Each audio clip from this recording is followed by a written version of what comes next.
हम आज तक शायद ही ऐसा कोई पेपर देखे होंगे। और अगेन सबसे इंपॉर्टेंट चीज जो है ना भाई, वो है पेपर सॉल्व एंड टेस्ट। ये बात जान ले, समझ में आया ना? पेपर सॉल्व और टेस्ट। अगर तू पेपर सॉल्व करता होगा, टेस्ट देता होगा, तुमको शायद ही फिजिकल साइंस में कोई ऐसा पेपर मिला होगा जिसमें r इक्वल टू 2f का होता नहीं होता, हम बता रहे हैं, या फिर delta equal to I1 plus I2 minus A, या फिर एक तो देखेगा ना रेक्टेंगुलर ग्लास स्लैब का डायग्राम, उसमें कोई प्रूफ नहीं है। रेक्टेंगुलर ग्लास स्लैब में जब रिफ्रैक्शन होता है तो angle of incidence is equal to, सही बोला एक जन, मेरे को आवाज है, angle of, very good, angle of incidence is equal to angle of emergence. नहीं दिया होगा, ऐसा शायद ही कोई पेपर होगा जिसमें ये तीनों में से एक भी चीज नहीं आता है। मेरा बात समझा कि नहीं समझा? तो भाई पेपर तू सॉल्व करेगा ना, या टेस्ट प्रॉपर आके देगा ना, तो मेरे से ना तेरे को इंपॉर्टेंट मांगने का जरूरत ही नहीं है, तू खुद अपना इंपॉर्टेंट रेडी कर लेगा। समझा कि नहीं समझा मेरा बात? जैसे अगर तू मेंसुरेशन बात करेगा मैथ्स का, मैथ्स का 3 क्वेश्चन में एक क्वेश्चन गारंटी 19 जो हम लोग का एक्सरसाइज है जिसका नाम रियल लाइफ प्रॉब्लम है, जिसमें 2-3 सेट एक साथ इन्वॉल्व होता है, जहां पे वॉल्यूम वाला क्वेश्चन है। एक जन को पिघलाएंगे, एक जन को बनाएंगे, एक जन को पिघलाएंगे, 2 जन को बनाएंगे, 2 जन को पिघलाएंगे, 1 जन को बनाएंगे, ढेर सारा चीज को पिघलाएंगे, 1 जन को बनाएंगे, एक चीज को पिघलाएंगे, ढेर सारा चीज, इसके ऊपर एक क्वेश्चन रहता ही रहता है। मेरा बात समझ में आ रहा है क्या? तो क्वेश्चन जो एग्जाम में आता है ना भाई, वो इंपॉर्टेंट तेरे को तब मांगने का जरूरत पड़ेगा ना जब तू चैप्टर पढ़ा ही नहीं है या पेपर सॉल्व ही नहीं कर रहा है। तुम पेपर सॉल्व कर रहा है, तुमको खुद पता है कि ये तीनों में से एक प्रूफ हर बार हर पेपर में रहता है। मेरा बात समझा? बस इन दोनों में ज्योमेट्री लगता है, इसमें ज्योमेट्री कुछ नहीं लगता है, खाली डायग्राम के साथ लैंग्वेज लगता है कि ऐसा ऐसा ऐसा ऐसा होता है तो ऐसा होगा। मेरा बात समझ में आया कि नहीं समझ में आया? तो हम लोग ये दोनों कर चुके हैं, हम लोग इसको अभी करने को जा रहे हैं। ये वाला प्रूफ पूरा ज्योमेट्री से होगा, इसमें बहुत ज्यादा ही ज्योमेट्री लगता है, एक पन्ना का पूरा प्रूफ है। ये वाला में बस डायग्राम बनाना है, रेक्टेंगुलर ग्लास स्लैब का ऐसे करेगा ना, ऐसे करके आया, फिर रिफ्रैक्शन हुआ, फिर इधर आया, तो फिर ऐसे करके चल गया। तो इंसिडेंस रे और इमरजेंट वाला दोनों एक दूसरे के साथ पैरेलल होता है। आ रहा, याद आ रहा है क्या? मेरा बात समझ में आ रहा है क्या? तो इसीलिए ना भाई, अब ते भाई पढ़ नहीं रहा होगा, तेरे को कोई मतलब नहीं है, तेरे को डायरेक्ट एग्जाम देने जाना है। मेरे को ये वाला बात इसलिए तेरे को हर दिन याद दिलाना पड़ता है, क्योंकि तुमको ही पता, तुम्हारा हर दिन जब तुम पढ़ने आता है ना, तो तुम्हारा 3 दिन और एग्जाम का कम हो चुका होता है, 2 दिन और एग्जाम होने में कम हो चुका होता है। तो जो लोग नहीं पढ़ रहा होता है ना, उसको ये 1 महीना अभी से लेके फरवरी का एंड तक, उसको लगता है भैया कोई जरूरत नहीं, घर में बैठता है। और जिन लोग पढ़ रहा होगा घर में, तो खुद भी जब पढ़ने आता होगा, तेरे को लगेगा सबसे ज्यादा मेरा ही जरूरत है, क्योंकि अभी तू जो पढ़ने आ रहा है, तेरा हर एक टॉपिक का जो बचा पोर्शन है वो हम कवर कर रहे हैं, जो तुमको कॉन्फिडेंस देगा कि हमारा हर चैप्टर 100% हो गया है।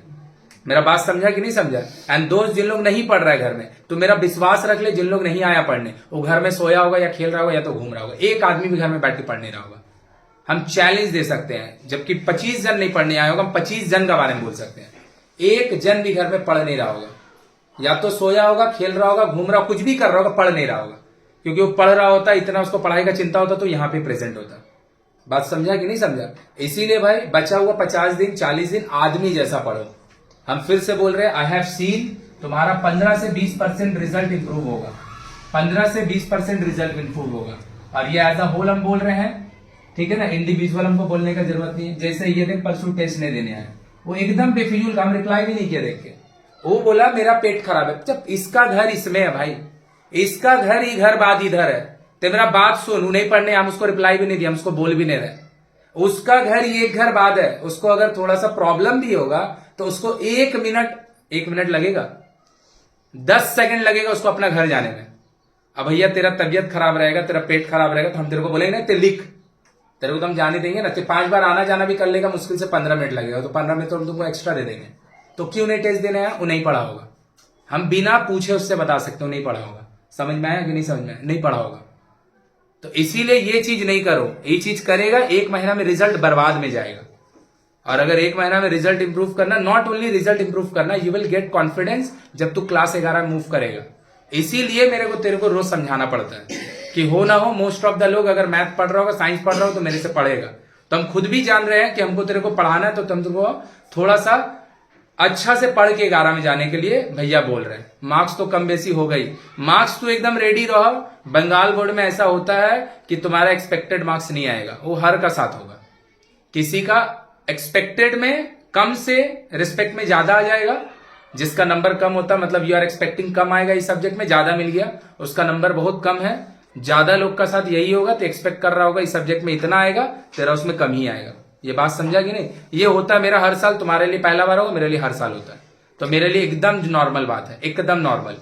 तुम खाली भैया अपना सिलेबस आदमी का तरह पढ़ो, समझ में आया कि नहीं? तुम अपना सिलेबस याद अगर होगा तेरे को 10 क्लास का एकदम पहला दिन एक जन का एग्जाम्पल दिए थे कि एक जन मैथ में 73 लाया था। हम कल ही वाला वीडियो देख रहे थे तो मेरे को याद आया। और बैच में ना 95, अभी उन लोग 12 में 95 वाला 15 जन होगा, 73 वाला ना 11 क्लास में बेटर करता है, 10th में भी वो बेटर करता था नहीं थी, और 12th में भी वो बाकी लोगों से बेटर ही करती है। उसका 3-4 क्वेश्चन गलत हो गया था। 2023 का पेपर बहुत हरामी पेपर था, जिसका वजह से वो 73 में अटक गई थी, नहीं तो 95 वाला लोग से बहुत बेटर है। समझ में आ रहा बात की नहीं आ रहा है? तो भाई जाके घर पे पढ़ाई करो, एकदम फाकी नहीं मारो। रिजल्ट 15% इंप्रूव करना है, फाकी नहीं मारो। चलो देखो, तो या तो I1 प्लस I2 माइनस ए, ये वाला प्रूफ, या तो ये। I have not seen a single paper जिसमें से ही तीनों में से कोई भी नहीं आया। नहीं आया बढ़िया बात, आ गया बढ़िया बात, तुम अपना सीख लो। तो ये हम लोग कर चुके, ये हम लोग कर चुके, ये हम लोग करने जा रहे हैं। आर किसको बोलते हैं भैया? कोई भी मिरर हो, कोई भी मिरर हो, स्फेरिकल मिरर, कोई भी स्फेरिकल मिरर हो। ये बात हम तेरे क्यों बोले, समझ में आया? तेरे को टेस्ट देना होता ना तो तू शाम में आके दे देती, कल सुबह में आके दे देती, कल शाम में आके दे देती, आज आके सुबह में दे देती, आज शाम में तो बात कर ली थी, तेरे को टेस्ट देना नहीं था। तेरे को टेस्ट देना होता तू मेरे को ये नहीं बोलती इस रीजन से हम नहीं आ रहे, तो मेरे को पूछती कि भैया हम अभी नहीं आ रहे, तुम कब आए? समझ में आया कि नहीं आया? हम अभी नहीं आ रहे, तुम कब आए? तुम ये पूछ रहा होता। घर वाला बहुत मेहनत करके पढ़ाता है, जान लगा के पढ़ लो। तुमको पता नहीं है घर वाला कितना मेहनत करके पैसा लाता है, जान लगा के पढ़ लो। घर वाला पढ़ने का अपॉर्चुनिटी दे रहा, जान लगा के पढ़ लो। तुम मेरे से पूछती कि हम टेस्ट देने कब आए, तुम हमको रीजन नहीं देती कि हम इस रीजन से नहीं आ रहे।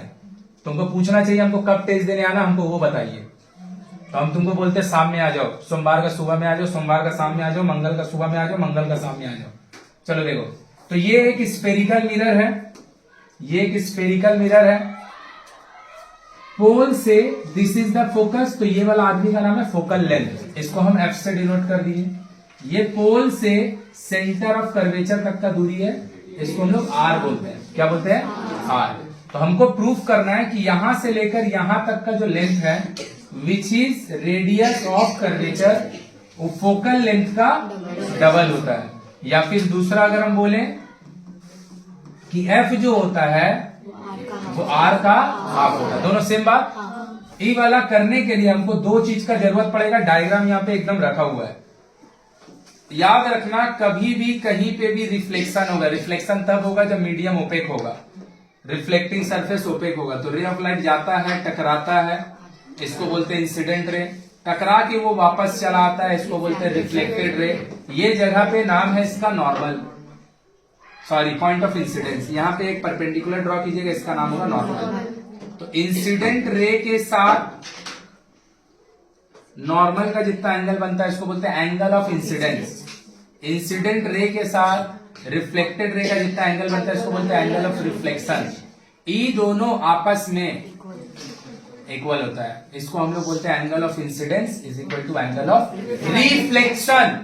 ये लॉ ऑफ रिफ्लेक्शन है, ये हम नहीं बोले, लॉ ऑफ रिफ्लेक्शन है। तो लो भाई, this is your concave mirror, सही है। यहां से हम एक लाइन बनाए, तो अगर कोई ray of light principal axis का पैरेलल जाएगा, तो ये तो बात अब भैया जन्मजात सीधा हो गया ना कि अगर कोई ray of light principal axis का पैरेलल जाएगा तो फोकस से, तो तुम खुद से सोच के देखो, इफ दिस इज इंसिडेंट रे तो उसके रिस्पेक्ट में ये रिफ्लेक्टेड रे है ना। और अगर यहां पर हम एक नॉर्मल ड्रॉ कर दें ऐसे करके, तो याद रखिएगा ये नॉर्मल का ना कैरेक्टरिस्टिक्स होता है कि if this is the incident ray, this is the reflected ray, और हम यहां पर अगर हम एक नॉर्मल ड्रॉ कर रहे, नॉर्मल, तो याद रखना ना मेरा भाई, कॉन्केव मिरर में इंसिडेंट रे अगर प्रिंसिपल एक्सिस का पैरेलल होगा, रिफ्लेक्टेड रे तब फोकस से जाएगा। उस समय अगर आप पॉइंट ऑफ इंसिडेंस पे नॉर्मल बनाते हैं ना, तो वो गारंटी सी से जाता है। सी मतलब सेंटर ऑफ, ये प्रॉपर्टी है कॉन्केव मिरर का। तो ये व्हाइट वाला इंसिडेंट रे, ये व्हाइट वाला रिफ्लेक्टेड रे, और अगर यहां पे हम एक पॉइंट ऑफ इंसिडेंस पे हम नॉर्मल बनाए, तो उसको जाना ही पड़ेगा कहां से, ये प्रॉपर्टी है कॉन्केव मिरर का, ये हम नहीं बोलते हैं। तो हम बोल सकते हैं उस हिसाब से ये एंगल ऑफ इंसिडेंस है, उस हिसाब से ये एंगल ऑफ, वेरी गुड।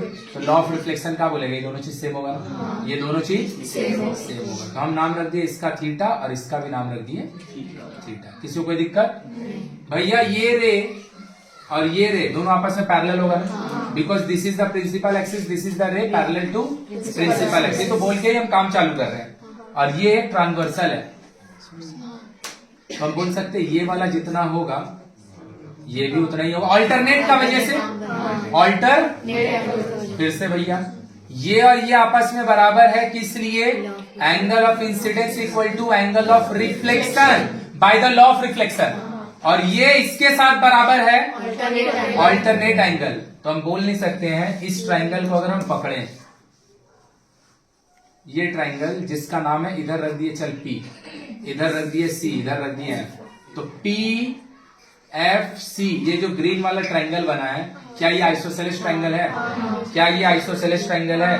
क्या ये आइसोसेलेस ट्राइंगल है? और आइसोसेलेस का ये बेस एंगल इक्वल है ना, ये दोनों जब इक्वल होता है तो पता है ये दोनों साइड इक्वल होता है। मेरा भाई देख, अगर किसी आइसोसेलेस ट्राइंगल का ये दोनों साइड इक्वल होगा, तो उसका दो एंगल ये दोनों इक्वल नहीं होता है, जहां पे दोनों एंड होता है। तो रिवर्स बात अगर हम बोले, कोई एक ट्राइंगल है, उसका ये दो एंगल आपस में इक्वल है, तो ये दोनों साइड, ये नहीं होगा इसके साथ, नो नो नो, जहां पे दोनों इक्वल साइड एंड होता है ये दोनों इक्वल होगा। तो उस हिसाब से हम बोल सकते हैं क्या मेरा भाई, CPF is an in which CF is equal to, हाँ या ना, CF equal to, CF equal to, पक्का यहां तक हो गया। अब एगो रीजन बोलेंगे, उसको याद रखना पड़ेगा, उसमें और कोई ऑप्शन है नहीं। ये वाला जगह का नाम अगर हम ए बोल दे अपना मन से, तो ये वाला जो चीज है A से लेके F तक बात नहीं, और P से लेके F तक, A से लेके F तक, P से लेके, ये दोनों भी आपस में बराबर होता है। इसका रीजन है एक चीज जिसको हम लोग बोलते हैं पैरेक्सियल रे, पैरीएक्सियल रे। ये वाला को अभी हम लोग समझा रहे हैं क्योंकि सिलेबस में है नहीं, पैरेक्सियल रेज। बस खाली इसको लिख देना कि ये वाला FP और ये वाला दोनों आपस में, दोनों आपस में, तो तुम दिमाग लगा के देखो, CF और PF आइसोसेलेस होने का वैसे इक्वल है, हाँ या ना, CF और PF and PF and AF paraxial रे का वैसे इक्वल है। बस this is the only thing जो तुमको नहीं पता है, यहाँ पे रीजन में याद रख लेना। तो इससे हम बोल सकते हैं क्या, ये इसका बराबर है और ये इसका बराबर है, मतलब ये तीनों भाई आपस में, तो ये तीनों भाई अगर आपस में इक्वल हो तो हम लिख सकते हैं CF equal to PF is equal to AF। किसी को कोई तकलीफ? किसी को कोई तकलीफ? तो ये है CF, ये है PF, ये है, ये तीनों आपस में पक्का क्लियर हो रहा है। हम बोल सकते हैं A से लेके F तक, A से लेके C तक, A से लेके, इसको हम दो टुकड़ा में लिख सकते हैं, प्लस AF, और हम जानते हैं ना भाई CF और AF दोनों आपस में, तो क्या हम CF को हटा के, हाँ या ना, सही है, तो हम बोल सकते हैं AC इक्वल टू, तो AF जो है ये फोकल लेंथ है, इसको अगर हम F से डिनोट कर दें, और A से लेके C तक रेडियस ऑफ कर्वेचर, उसको हम R equal to, R equal to, समझ में आया? कितना इजी प्रूफ है, ध्यान से देखिए। हेलो VIP बाजार भाई, हाँ कहाँ, आप कहाँ पे हैं? निकल रहे हैं ना, साइंस सिटी के बाद 95 आएगा, 95 के बाद VIP आएगा, किसी से पूछिएगा, राइट साइड में पड़ता है, उतर के खड़ा रहिएगा, हमको फोन कीजिएगा, ठीक है? राइट साइड में ढालता है थोड़ा रास्ता होगा, उतर जाइएगा। ठीक ठीक ठीक ठीक निकलो। तो देखो, तो क्या किए भाई? कुछ नहीं किए, फिर से सिंपल हटा दिए इसको, कुछ नहीं कर रहे, यहाँ पे आए। ये दोनों आपस में इक्वल क्यों होगा? लॉ ऑफ, और ये दोनों आपस में इक्वल, सॉरी ये दोनों आपस में इक्वल क्यों होगा? इसका मतलब ये तीनों आदमी आपस में इक्वल है। ये तीनों आदमी अगर आपस में इक्वल होगा तो ये जो ब्लू वाला ट्राइंगल बना है आइसोसेलेस, हाँ या ना? और ये अगर आइसोसेलेस है, इसका मतलब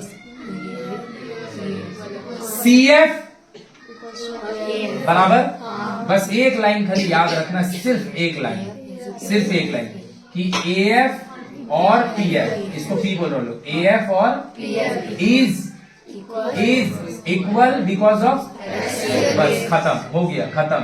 EB तीनों आपस में बराबर है, तो हम बोल सकते हैं इसके according PC is equal to FP plus CF। क्या हम FP और CF आपस में इक्वल है, तो CF को हटा के लिख दिया FP, तो PC इज इक्वल टू क्या हो गया? 2 FP कौन है? फोकल लेंथ है, और PC कौन है?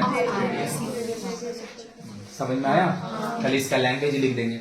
लैंग्वेज में क्या है? जो दिख रहा वही लिख देना, आंख बंद करके, जो दिख रहा है। क्या दिखता है? कुछ नहीं है लैंग्वेज, हम लिखाएंगे, तुम मत लिखो, मेरा सुन के तुम मत लिखो, तुमको ये डायग्राम में जो दिख रहा है लिख दो। XY कौन है? प्रिंसिपल एक्सिस, सही बात। M यहां पे लिख रहा है, ये है P, ये M डैश। याद रखिएगा, कभी भी कोई कर्व चीज को 3 लेटर से बताते हैं, तो M dash is a concave mirror, is a OA incident ray, and it is reflected through focus through AQ through, सही बात। AC is joint, चलो लिखो। in the given figure XY is a principal axis, जो दिख रहा वही लिख दो। XY is a principal axis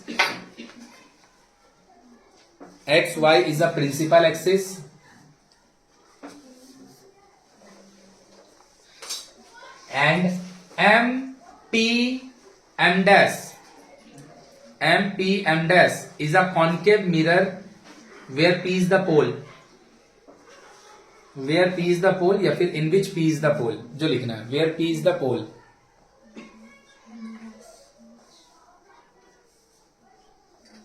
P is the pole। OA is a incident ray, OA is a incident नहीं लिखे, OA incident on a concave mirror, ऐसे लिखे। OA incident on a concave mirror and reflected through, OA is incident on a concave mirror and reflected through AQ,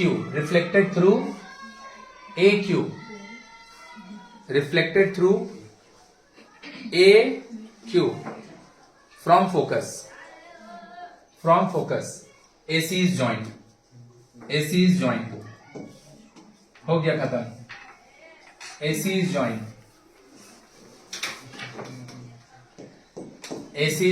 देख ले मेरा भाई, लिख दे रहे, खत्म कर रहे हैं एक बार में। चलो झटाझट नाम बोलो। लोग यहाँ आई लिखा है ना, हम लोग थीटा लिख रहे हैं, तो हम लोग आई लिख रहे हैं। तो ये कौन होगा? Angle of incidence OAC is equal to CAQ, सही बात। हाँ, CAF या फिर CA चलेगा। बोथ इक्वल टू अपना मन से बोल दिया I, काहे? हाँ, काहे reason from law of reflection, law of reflection. सही बात, दोनों को हाईलाइट कर लिए। अब ये वाला और ये वाला आपस में इक्वल है, तो पहले नाम तो बोलते हैं। ओ ए इक्वल टू ए सी। अरे भाई ए और सी बोल दिया ना, एफ बोलो, पी बोलो, वाई बोलो, जो बोलेगा वही एंगल बनेगा। चल ए सी का है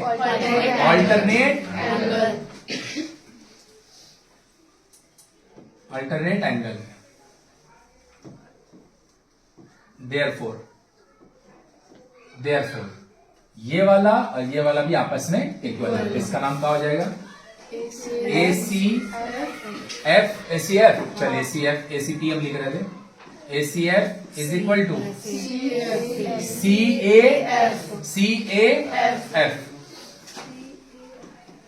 सही है, दोनों का दोनों आई, कोई दिक्कत नहीं है। Therefore triangle A C F is N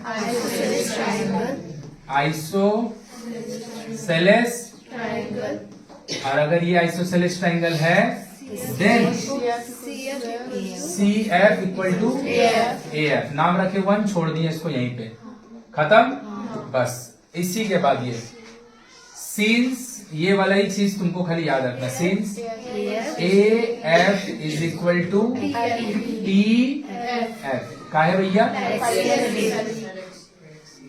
ये वाला चीज याद रख लेगा, पैरेक्सियल रेज। देयरफोर इसका नाम रख दिया 2 नाम।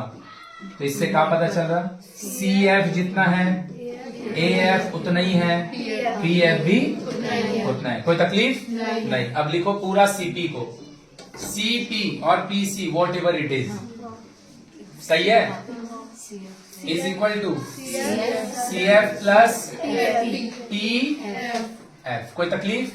सी एफ हमको नहीं चाहिए, हमको 2 चीज चाहिए, एक ये पूरा और दूसरा ये पूरा। तो हम बोल दिए सी एफ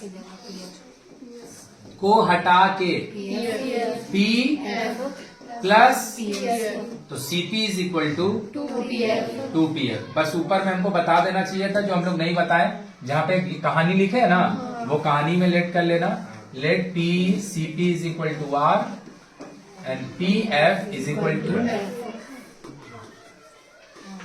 कैपिटल में लेट कर लेना, स्मॉल में वैल्यू बोलता है, मतलब नाम लेट कर लेना कैपिटल में, लेंथ बोल देता छोटा। तो क्या हो गया? आर इक्वल टू, एकदम इतना अच्छा से लिखेगा 3 मार्क्स मिल जाएगा। डायग्राम बहुत अच्छा बनाएगा, क्योंकि ये प्रूफ अगर आया तो इसके साथ कुछ नहीं आएगा, ये 3 नंबर का आएगा, कुछ भी नहीं आएगा। चलो झटपट लिखो, उसके बाद देखो ऑप्टिकल डेंसिटी। अब लोग लाइट का रिफ्रैक्शन वाला में न्यूमेरिकल कर रहे हैं।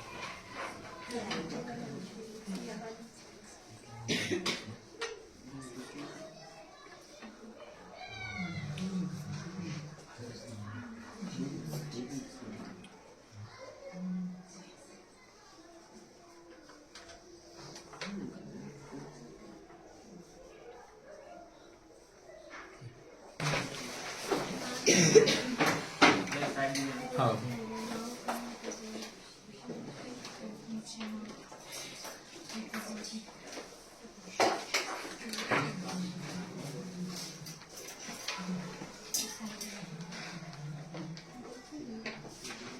जल्दी लिख भैया, कितना देरी करके लिख रही है। देखो मेरे भाई, हटा दे हम, रुक जा, बात नहीं कर, चुप, हटा दे रहे हैं। लिख ली सुचिता। अगर हम बोलेंगे हम लोग लाइट का न्यूमेरिकल बनाने जा रहे हैं, फिर लास्ट पार्ट करेंगे लाइट का, जिसमें न्यूमेरिकल नहीं होगा, फिर थ्योरी होगा। मेरा भाई, अगर हम बोलेंगे रिफ्रैक्शन होता क्या है, तो भैया रिफ्रैक्शन क्या होता है? जब रे ऑफ लाइट डेंजर से रेयरर में जाता है, डेंजर से रेयरर में जा रहा है। रुक जा, बोल नहीं, सुन ले, ये सब पता है सबको। डेंजर में बहुत ज्यादा मॉलिक्यूल है, तो लाइट को अटका देगा, उसका वेलोसिटी कम होगा। जैसे वो रेयरर में जाएगा, पार्टिकल का डेंसिटी कम हो जाएगा, मीडियम का डेंसिटी कम हो जाएगा, पार्टिकल्स बहुत कम, तेज दौड़ेगा, एकदम धन धना के तेज दौड़ेगा एकदम धनधना के, सही बात, थोड़ा फैल के दौड़ेगा, है ना। जब तुम भी खाली जगह मिलेगा बहुत स्पीड चलता हाथ पैर खोल के, और वही जब एकदम नैरो जगह रहेगा, भीड़ भाड़ लगा रहेगा, दुर्गा पूजा में घूरता तो पता ही है, पूरा बॉडी सिकुड़ जाता है। तो जब मेरा स्पीड ज्यादा होता है तो हम थोड़ा फैल के दौड़ते हैं, जब स्पीड कम होता है तो हम थोड़ा कॉन्साइज होकर दौड़ते हैं। तो जब रे ऑफ लाइट एक मीडियम से दूसरा मीडियम में जाता है, due to the change in the density of the medium, velocity भी चेंज होता है, जिसका वजह से उसका पाथ डेविएट हो जाता है, या तो नॉर्मल से बहुत अवे चल जाता है या तो नॉर्मल का बहुत टुवर्ड्स चल जाता है। इस फेनोमेनन को बोलते हैं हम रिफ्रैक्शन ऑफ लाइट। रिवर्स होगा तो भैया आ रहा है अगर रेयरर से और जा रहा है डेंसर में तो टुवर्ड्स चल जाएगा, हाँ या ना, सही बात। तो पाथ डेविएट होगा। तो यहीं पे स्नेल भाई साहब एक साइंटिस्ट था जो एक लॉ दिया जिसको बोलते हैं स्नेल्स लॉ, और ये रिफ्रैक्शन का सेकेंड लॉ है। Then what is the first law? The first law of refraction is incident ray normal to the point of incidence and refracted ray all lie on the same plane, all lie in the same plane, सही बात। हम लोग का जो numerical बनना है second law पे बनना है। हम सेकेंड लॉ को एक नया तरीके से समझाएंगे। सेकेंड लॉ बोला था sine of angle of incidence, sine of angle of incidence मतलब जितना भी आपका एंगल ऑफ इंसिडेंस का मैग्नीट्यूड है 10, 20, 50, 1000, लाख डिग्री कुछ भी है, वो एंगल का वैल्यू लिख दीजिए और उसके सामने ट्रिग्नोमेट्रिक रेशियो का साइन लिख दीजिए। जो आपका रिफ्रैक्टेड रे है 10 degree, 20 degree, 50 degree, 100 degree, what ever it is, उसको लिख दीजिए और उसके सामने साइन लिख दीजिए। ये दोनों का जो मैग्नीट्यूड होगा ये कांस्टेंट होगा, ये नहीं बदलने वाला है, ये कांस्टेंट होगा। और इस कांस्टेंट का ही नाम होता है refractive index of the medium. बोलेंगे भैया कुछ पल्ले नहीं पड़ा, हम बोले कोई बात नहीं, फिर से समझा रहे हैं। हम बोल रहे हैं कि एंगल ऑफ इंसिडेंस, हम बोल रहे हैं कि चुप हो जा, बात नहीं कर, न्यूमेरिकल एकदम नहीं समझेगा, जो समझा रहे इसका न्यूमेरिकल बनाना ही नहीं है, यहां से घुमा के दूसरा जगह लेके जाना है। मान ले मेरा भाई ये जो मेरा मीडियम है ये वाटर है और ऊपर में एयर है, आपका एंगल ऑफ इंसिडेंस 20 डिग्री का है। सिंस आप रेयरर से डेंसर में जाइएगा तो दूर जाइएगा ना, दूर गए आगे 32 डिग्री हो गया, कितना हो गया? तो साइन आई का वैल्यू कितना हो गया? साइन 20, साइन 32 का वैल्यू क्या होगा भैया? साइन, सही है। तुम बोलेगा भैया हम तो इसका वैल्यू नहीं जानते, तुम मत जानो, कैलकुलेटर जानता है। साइन का सामने कुछ भी दुनिया का डिग्री लिख देगा, 5 लाख करोड़ डिग्री लिख दे, वो भी कुछ ना कुछ वैल्यू देगा ही देगा। साइन का सामने में कुछ भी एंगल में लिख दो, कुछ भी, जस्ट एक महीना बाद ये वाला सीन लेगा, मार्च में जाएगा ये वाला समझा देंगे। साइन का सामने में कुछ भी डिग्री लिख दे, उसका कुछ ना कुछ वैल्यू होगा ही होगा। हम मान लिए ये वैल्यू कुछ भी है, ये वैल्यू कुछ भी है, जिसका वजह से इसका रिजल्ट 3/4 आ गया, मतलब 0.75 because of sine 20 and sine 32, सही बात। अब तुम क्या किया, थोड़ा सा यही मीडियम रखा वाटर, यही मीडियम रखा एयर, और तुम क्या किया थोड़ा सा एंगल में ना चेंजेस किया, और एंगल में चेंजेस करके अब तुम अपना एंगल ऑफ इंसिडेंस को इतना बना दिया, यही ना। और ये सपोज मान ले 48 डिग्री का है, भाई ये अगर चेंज होगा तो ये भी तो चेंज होगा, और ये जितना भी होगा सिंस ये फैल रहा उधर जाके तो और बड़ा होगा। हम मान लिए ये अपना मन से कि भैया आ गया मेरा 68 डिग्री का सपोज, तो अब क्या हो जाएगा मेरा यही वाला चीज sign 48।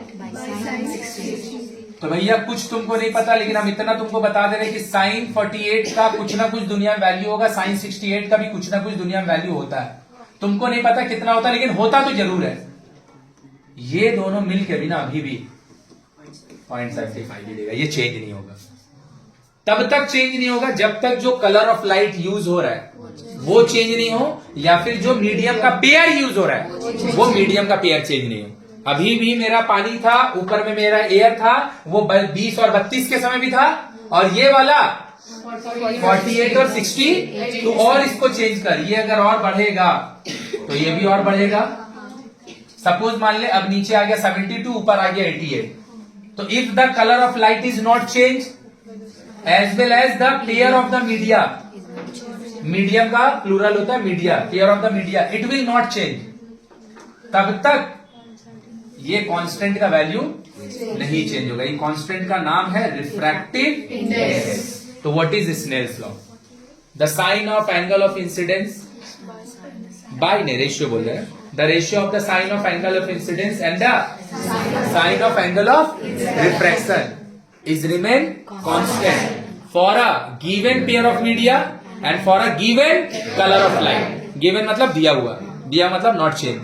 So for a given color of light and for a given pair of media, and this constant is known as refractive index of the media. Refractive index of the media. कैसा media? Refractive index of the media 1 to the media 2. बोलेगा लो अब एक नया चीज और add कर दिए, medium 1 to medium 2 का मतलब होता है मेरा रे ऑफ लाइट जो है जहां से जा रहा है उसको हम लोग मीडियम 1 बोलते हैं, जहां पे जा रहा है तो इसके अकॉर्डिंग मीडियम 1 जो है वाटर है, मीडियम 2 एयर आया। तो अगर यही ऐसे करके अगर ऐसे आ रहा होता तो इसको 1 बोलते। तो फिर से सुन ले, what is Snell's law? The ratio of the sine of angle of incidence to the sine of angle of refraction, the ratio of the sine of angle of incidence to the sine of angle of the ratio of the sine of angle of incidence to the sine of angle of is remain constant, is remains constant कब तक? for a given pair of media and for a given color of light, and that constant is known as refractive index of the medium 1 with respect to medium। आया कि ऊपर से गया? कोई दिक्कत नहीं है, किसी का दिक्कत नहीं है। अब देख, तो तू सोच के देख, अगर हमको म्यू निकालना होगा तो याद रखेगा ना 1 2 अगर हम ऐसे लिख रहे हैं इसका मतलब याद रखेगा नीचे जिसको लिखते हैं, देख तो लोग ना म्यू को ऐसे करके मत लिखना, बुक में अगर देखेगा ना म्यू ऐसे हल्का टान के ऊपर लिखता है, तो इसको लिखो ताकि समझ में थोड़ा आए। बाकी तुम ऐसे भी लिख देगा तो कोई दिक्कत नहीं है, बस हम समझाने के लिए वाला चीज बोल रहे हैं। थोड़ा सा ऊपर नीचे लिखेगा ना, और यहाँ तुम 1 लिख दिया, यहाँ 2 लिख दिया, मतलब पता है मेरा भाई तुम्हारा जो रे ऑफ लाइट है ना वो 1 से 2 में जा रहा है। 1 जो भी है, 1 जो भी है पानी है, और भैया 2 एयर है, मतलब तुम्हारा रे ऑफ लाइट पानी से एयर में जा रहा है। अगर हम यहाँ पे लिख दे रहे हैं नीचे में ऐसे AW,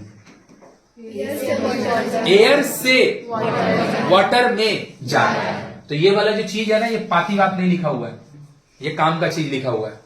तो काम का चीज का है ये जो कांस्टेंट है ना, जहां से रे ऑफ लाइट जहां पे जाता है, जहां से जाता है उसको नीचे लिखते, जहां पे जाता है उसको ऊपर लिखते। तो देख ऐसे करके एरो बना सकते हैं हम, तो एरो इंडिकेट कर हम यहां से यहां जा रहे हैं, बोल कोई दिक्कत है। अब प्रैक्टिकली सोच के देख, अगर हम बोल रहे हैं मेरे को म्यू चाहिए AW, बोल भाई आयुष AW का क्या मतलब है जल्दी से? एयर से, तो एयर में तेरा इंसिडेंट रे बनेगा और वाटर में, समझ पा रहा है? तो तू सोच के देख, कोई एक रे ऑफ लाइट लेना मेरा भाई, यही एयर है, आई बोर्ड को हम पानी मान लिए, ये एयर ऐसे करके जा रहा है, इसमें अंदर आई पानी है भाई, ये प्रैक्टिकली पॉसिबल है। एंगल ऑफ इंसिडेंस और एंगल ऑफ पानी के अंदर घुस के एंगल ऑफ रिफ्रैक्शन माप लेगा? नहीं समझा? तो भैया म्यू निकालेंगे कैसे? मेरा बात समझा कि ये वाला इधर पे एंगल ऑफ इंसिडेंस है, ये एयर है, ये वाला चीज मेरा ग्लास का है, तो इसमें एंगल ऑफ रिफ्रैक्शन बनेगा। सिंस ये ग्लास है तो हम इसको लिख दे रहे हैं mu AG, G is for glass, A is for air. तो एयर से कहा जा रहा है? समझ में आ रहा है कि नहीं समझ में आ रहा है? बात समझना ट्राई कर, न्यूमेरिकल नहीं बना पाएगा नहीं तो एयर से ग्लास में इन किया तो एयर में इंसिडेंट रे बनेगा नॉर्मल का साथ, अब ग्लास में तो ग्लास के अंदर घुस जाएगा, कहां से निकालेगा? मतलब ये वाला सुनने के लिए तो अच्छा है, sine mu is equal to sine I by sine R, but ये वाला कैलकुलेट करने के लिए बहुत डिफरेंट चीज है, बहुत डिफिकल्ट चीज है। तो ये निकालने का एक और तरीका होता है, ये वाला निकालने का वही तरीका जो है इसका न्यूमेरिकल करवाएगा। If I know sine of angle of incidence, कब पता चलेगा? जब आई पता होगा। If I know sine of angle of refraction, तो कब पता चलेगा? जब आर पता होगा। अबे आर कैसे मापेगा? पानी में जब रे ऑफ लाइट यार पानी में घुस के मापेंगे, ग्लास में जा रहा तो ग्लास में घुस के मापेंगे, एयर और वाटर और शुगर का सॉल्यूशन में जा रहा तो उसमें जाके घुस के मापेंगे कैसे?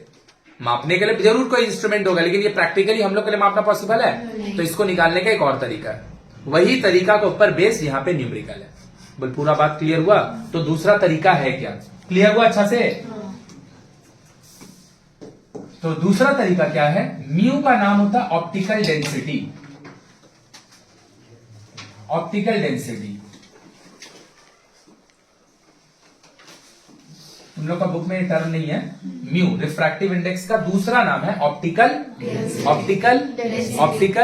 डेंसिटी, मतलब गाढ़ापन। यहाँ पे भी वही चीज है, बस जो हम लोग मास बाय वॉल्यूम करके जो निकालते हैं ना डेंसिटी, वो वाला ये डेंसिटी नहीं है। यहां पर सीधा सीधी हम म्यू को बोल रहे ऑप्टिकल डेंसिटी, मतलब जो मीडियम गाढ़ा होगा उसका म्यू का वैल्यू ज्यादा होगा, जो मीडियम पतला होगा उसमें म्यू का वैल्यू कम होगा। मतलब हम बोल दे रहे हैं म्यू भैया, अगर हम बात करेंगे म्यू भैया पानी में जितना होगा एयर में उससे कम होगा। म्यू भैया शुगर वाटर का सॉल्यूशन में जितना होगा सिर्फ वाटर सॉल्यूशन में उससे, म्यू भैया ग्लास में जितना होगा वाटर में उससे कम होगा, एयर में उससे। तो यहां पर it is not like density mass by volume जो हम लोग फिजिक्स में पढ़ते हैं। नो, लाइट में ऑप्टिकल डेंसिटी का मतलब है कोई मीडियम कितना गाढ़ा है या फिर कितना पतला है। मीडियम अगर गाढ़ा है तो उसका डेंसिटी म्यू का वैल्यू ज्यादा होगा, रिफ्रैक्टिव इंडेक्स का वैल्यू ज्यादा होगा। म्यू अगर पतला होगा तो उसका, तो तू सोच के देख दिमाग लगा के, जो मीडियम गाढ़ा होगा, म्यू किसको इंडिकेट कर रहा है? ऑप्टिकल डेंसिटी को। जो मीडियम गाढ़ा होगा, सही बात, उसमें पता वेलोसिटी कम होगा। गाढ़ा मीडियम में लाइट का वेलोसिटी पक्का ना? पक्का ना? जो मीडियम गाढ़ा होगा उसमें लाइट का वेलोसिटी कम होगा, और जो मीडियम पतला होगा, उसमें वेलोसिटी मतलब बोल सकते हैं म्यू जो है वेलोसिटी के साथ इनवर्सली प्रोपोर्शनल है। म्यू वेलोसिटी के साथ, म्यू का है, म्यू क्या है? म्यू का नाम है optical density. It is not a density जो हम लोग फिजिक्स में पढ़ते हैं मास बाय, वो वाला चीज नहीं है। म्यू खाली बताता है कोई मीडियम कितना गाढ़ा है कितना पतला है। जो मीडियम बहुत गाढ़ा होगा उसका म्यू का वैल्यू ज्यादा होगा, जो मीडियम कम होगा गाढ़ा, म्यू का वैल्यू कम होगा। तो भैया म्यू का है डेंसिटी है, म्यू क्या है? डेंसिटी है। तो डेंसिटी के साथ वेलोसिटी डायरेक्टली प्रोपोर्शनल के इनवर्सली होगा। जहाँ पे डेंसिटी ज्यादा होगा वेलोसिटी कम होगा, जहाँ पे डेंसिटी कम होगा। उसका रोज ही का एग्जाम्पल, आज छुट्टी होगा बताड़ा दर निकल जाएगा, आधा लोग आए नहीं है, वही पूरा क्लास अगर भरा रहेगा तुमको खुद निकलने में कितना टाइम लगता है। तो जब लोग ज्यादा होता है, मॉलिक्यूल ज्यादा होता है, डेंसिटी ज्यादा होता है, भैया वेलोसिटी कम होता है। तो देख दूसरा तरीका क्या निकालने का, पहले हम लिखे म्यू ए डब्ल्यू। इसको हम लोग पढ़ते कैसे हैं? एयर से किसमें जा रहा है? वाटर में रे ऑफ लाइट जा रहा है ना, रे ऑफ लाइट जा रहा है, सही है। जो नीचे होगा वहां से उछलना चालू करेगा, जो ऊपर होगा उसके तरफ वो जाएगा। सही बात मेरा भाई, सही बात मेरा भाई। अंग्रेजी में इसी चीज को पढ़ते हैं रिफ्रैक्टिव इंडेक्स ऑफ वाटर, जो ऊपर रहता है उसी का रिफ्रैक्टिव इंडेक्स है ये, of water with respect to, मतलब जहां से वो जाना चालू करता है और जहां पे जाता है, जहां पे जाता है उसका रिफ्रैक्टिव इंडेक्स ये होता है, और जहां से जा रहा है उसको विथ रिस्पेक्ट टू के बाद लिखते हैं mu W G. G is for glass, W is for water, मतलब वो वाटर से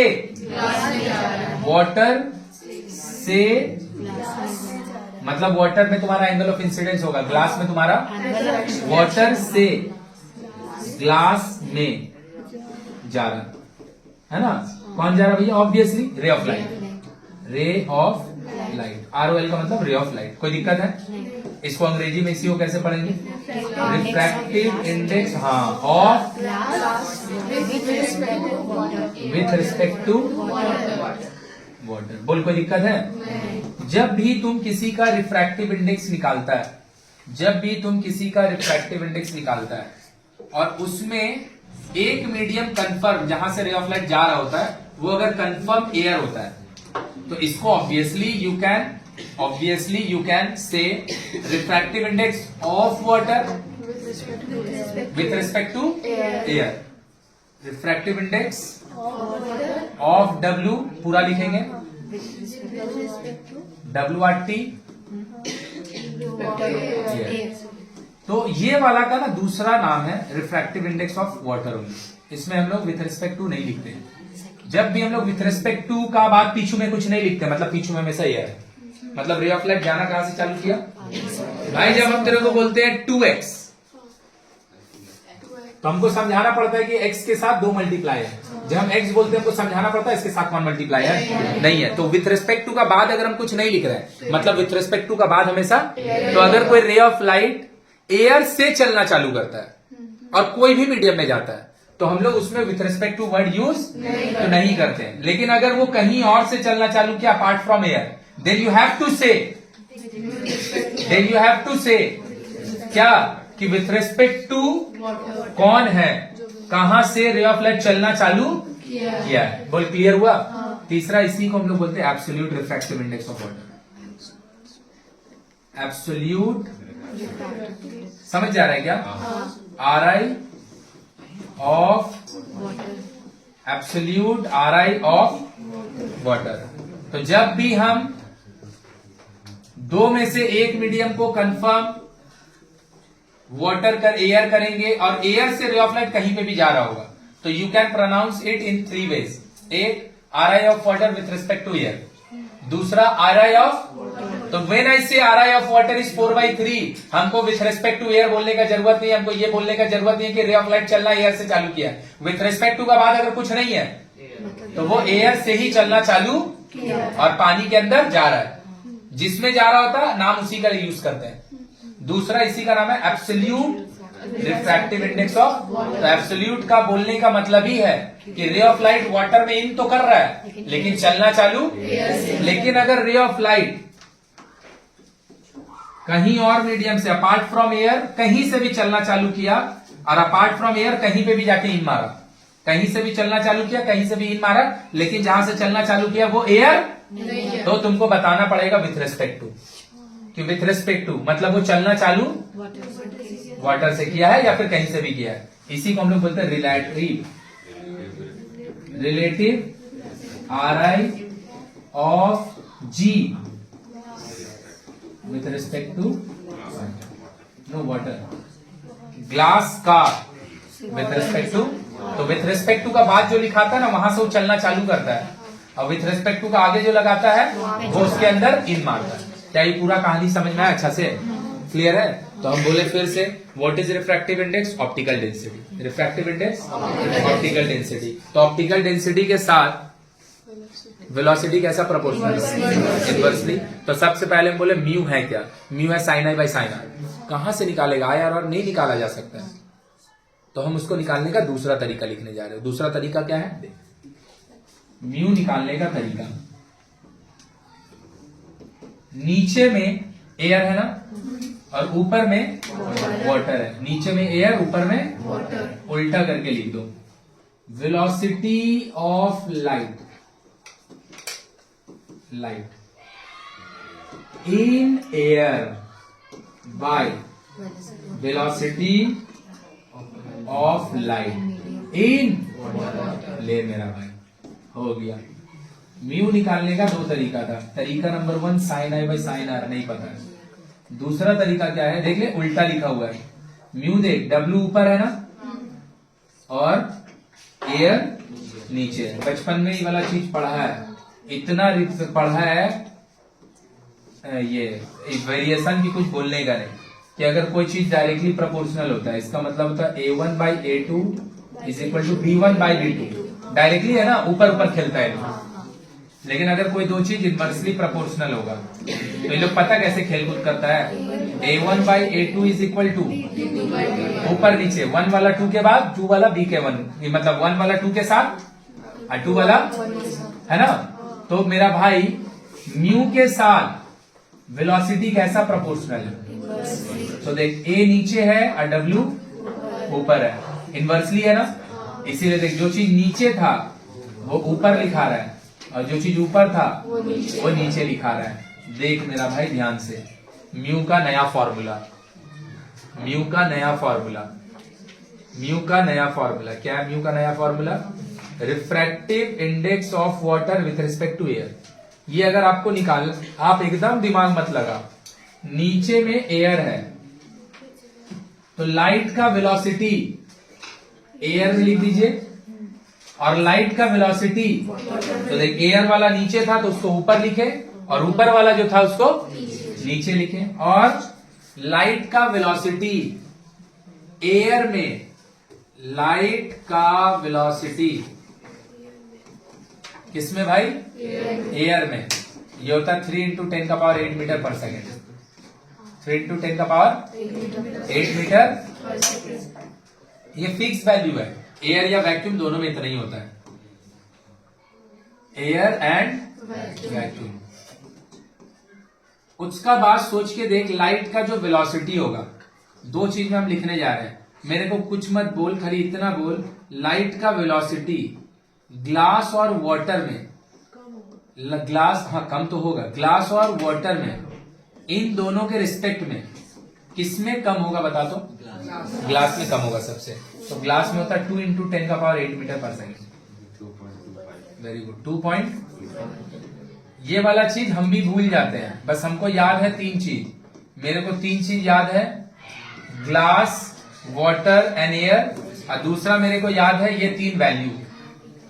ये 3 वैल्यू हम दिमाग लगा लेते हैं। एयर में डेंसिटी सबसे कम होगा तो वेलोसिटी सबसे ज्यादा होगा, उससे ज्यादा गाढ़ा पानी होगा तो पानी में वेलोसिटी जो होगा वो एयर के रिस्पेक्ट में कम होगा, और सबसे गाढ़ा क्या होगा? ग्लास।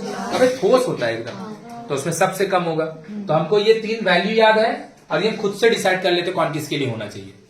मेरा बात समझा? तो अब ले मेरा भाई, लाइट का वेलोसिटी एयर में 3 × सही बात, एंड लाइट का वेलोसिटी वाटर में 2.25 काट दिए, 3/2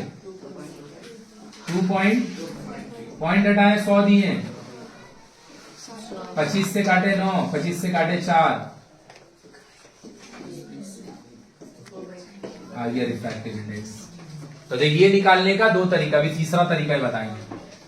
बोल मेरा भाई, इसका क्या मतलब है?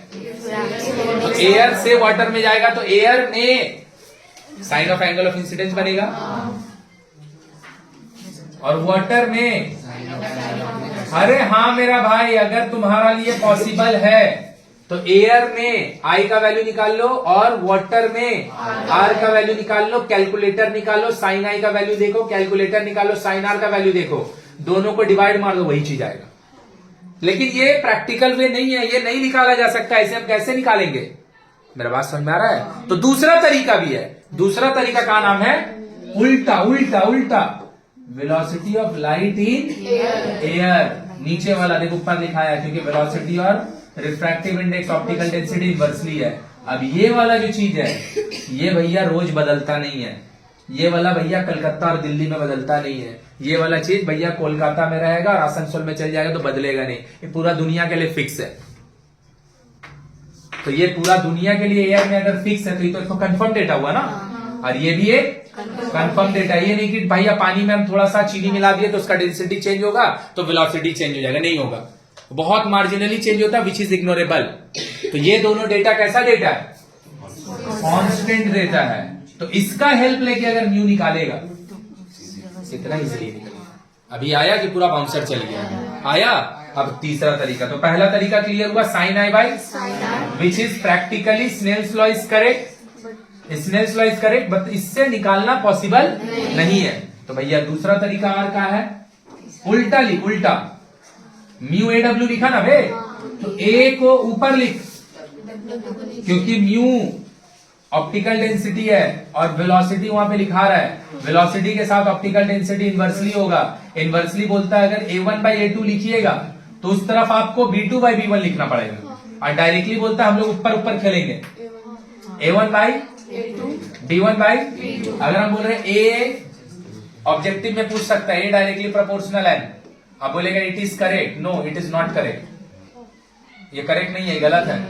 अगर डायरेक्टली है तो ये ऐसे होगा, अगर ये बोलेगा ऐसा है तो इसका आंसर ये लिख रहा है, it is not correct again, है ना। तो भैया डायरेक्टली बोलता हम लोग दोनों ऊपर ऊपर सेम नंबर में रहेंगे, इनवर्सली बोलता उल्टा लिखेंगे। तो इसीलिए देख नीचे में मेरा भाई एयर लिखा था ना, बार बार इसको समझा रहे हैं, क्योंकि ये गलत लिखा पूरा खेला खत्म हो जाएगा।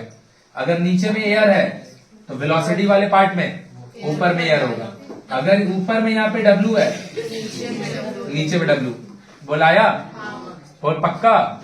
अब आया तीसरा तरीका, क्या हम बोल सकते हैं ऑप्टिकल डेंसिटी, ऑप्टिकल डेंसिटी,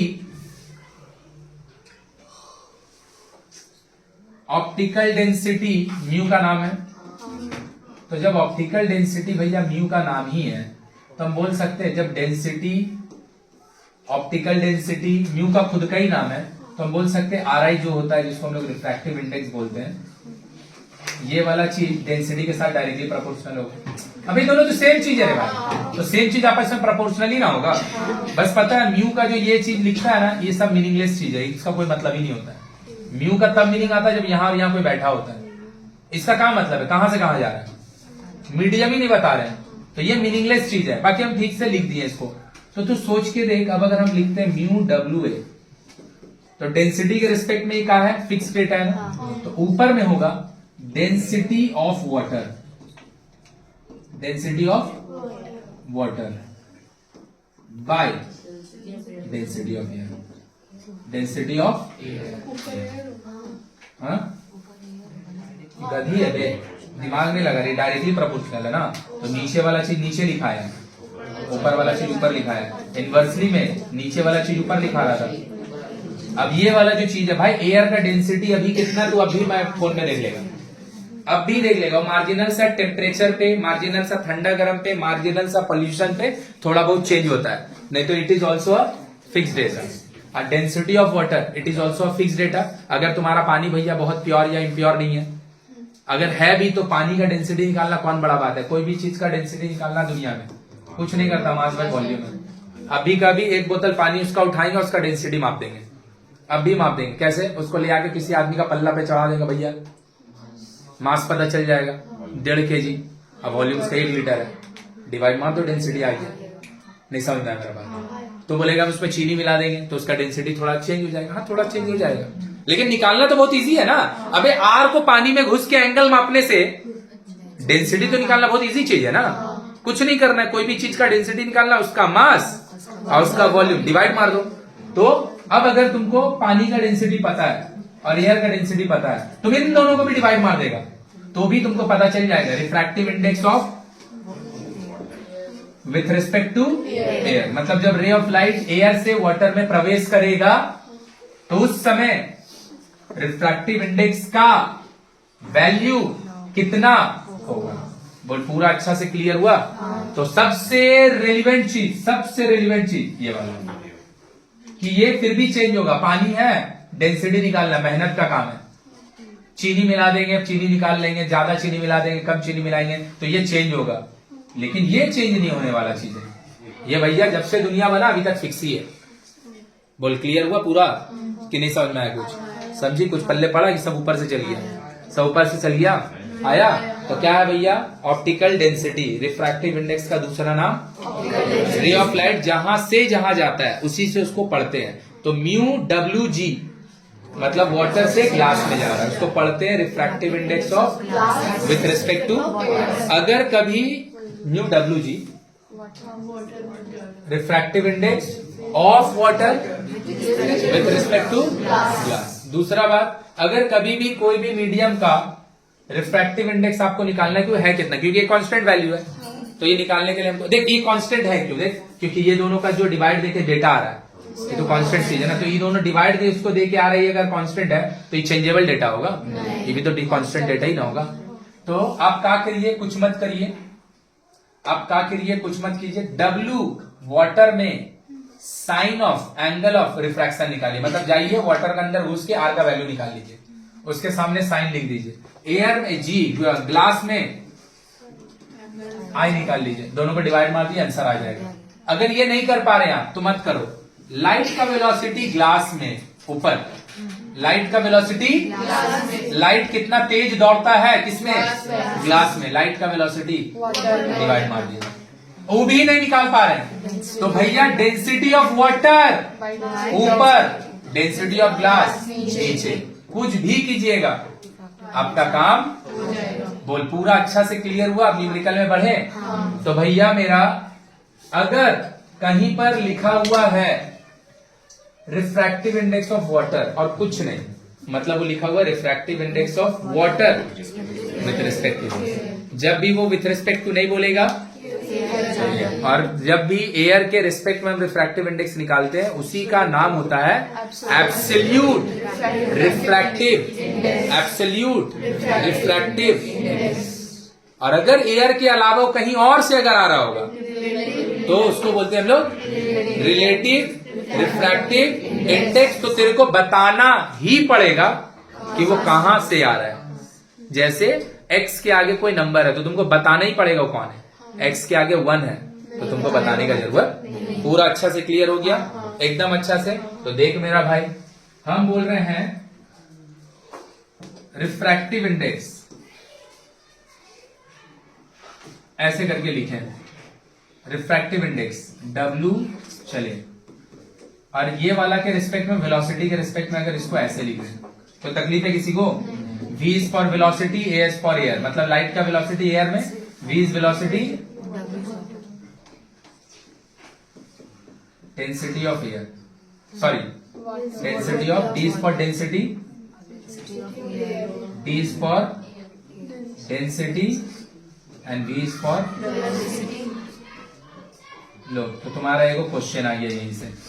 बोल इतना तक में कोई तकलीफ है किसी को? एक पैसा भी तकलीफ नहीं है ना? पक्का? तो ले मेरा भाई, हमको ना ये वाला ना नंबर लिख के दे दिया वाटर का।